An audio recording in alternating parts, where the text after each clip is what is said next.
Jeg har oplevet på det her kursus, at en engageret underviser og en god kontakt til de andre kursister. Vi kommer fra mange forskellige steder, og jeg kender ikke de andre i forvejen, men det har været godt at ligesom lære folk lidt mere at kende. Jeg har været på salgskursus rigtig mange gange, og jeg tror, og når jeg tænker tilbage på de kurser, jeg har deltaget i, synes jeg kan sige, at de fleste de har gjort indtryk på mig på den ene eller på den anden måde. Fordi man i hverdagen kan over en periode gå ind i sådan et rutine-mode, og så synes jeg egentlig, det er meget sundt lige at blive sparket tilbage til, hvad er det egentlig, den her proces, den egentlig går ud på.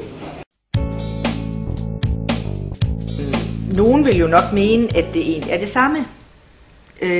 Jeg har jo så faktisk lige oplevet med mig selv den forskel, der ligger i det. Og det jeg tænker, det er det at lave købsledelse, altså at lede den anden til eventuelt at ville købe. Det starter med at finde ud af, hvad behov har man så? Er det noget, du selv kan klare og få dækket, kan man sige, eller er det noget, du selv kan se i din organisation? Eller er det noget, jeg kan ved at stille dig nogle gode spørgsmål, hjælpe dig med at finde ud af, hvad er det så egentlig helt præcis for et behov, jeg har?